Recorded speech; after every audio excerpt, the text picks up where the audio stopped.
Эгерде силер балаңыздарга ишенбесеңер, уже балага чекит коюп койгон. Бул жерде балдарынын акыл эси кеч өрчүгөн жана аутизм спектринин бузулушу менен жабыркаган бөбөктөрдүн апалары чогулган.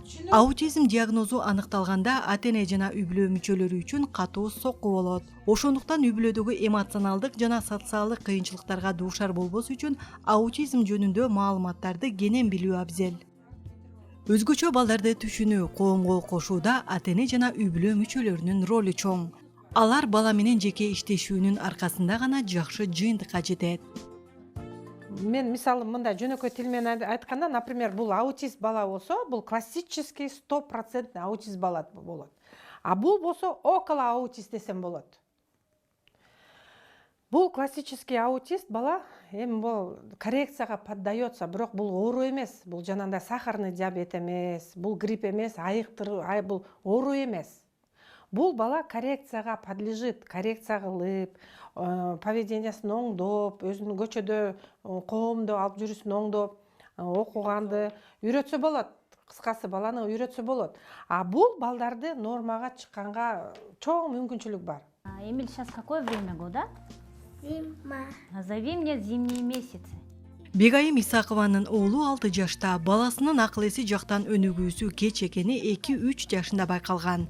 Тийиштүү адистерге алып барып, жакшы жыйынтык алган эмес. Качан өздөрү толук балага жардам берип, үйдөн иштей баштагандан тарта жылыштар байкалган. Если сейчас хорошо будешь заниматься, я тебе 5 поставлю. Давай быстрее. Котенок. Сайын адиске кайрылып, ал 4 ай иштештик. Анан уже балам 1 айда уже кадимкидей сүйлөп баштаган. 4 айдан кийин уже мен балам нормальный болуп калды, чыгып кеткем. 1 жыл жүрдүк үйдө, 1 жылда кайра эле откат болуп баштады. Сөздөрү аз сүйлөп баштады. Уже оозу кыймылдабай баштады. Жакында мына 1 ай болду, кайра бардык ошо адиске. 1 айда уже нормальный диагнозубузду сняли врачтар. Азыр дагы бир врачка апарып дагы көрсөтүп көрөйүн деп атам. Өнүгүүсү кеч болуп аткан.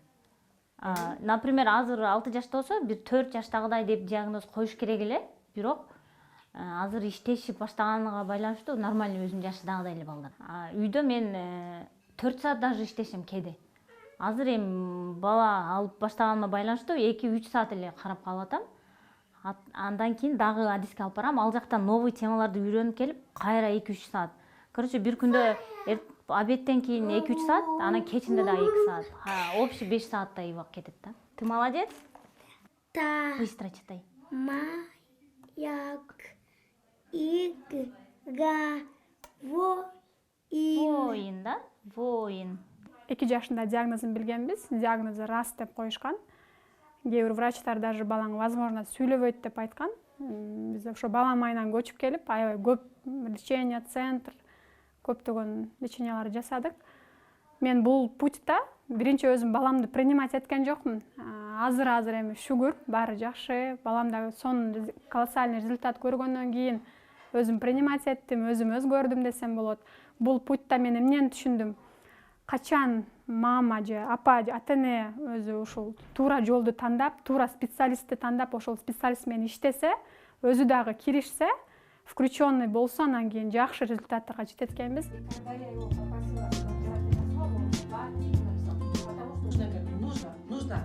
Самые такие первые изменения. Менин неберем 6 жашта, аутизмди 1,5 жашында байкаганбыз.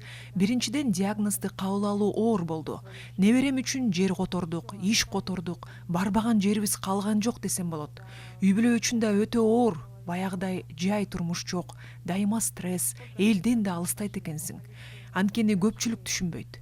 Бала чыр салат дегендей. Биринчиден убакытты уттурбаш керек экен. Биз 4,5 жылыбыз жөн эле кетип калды.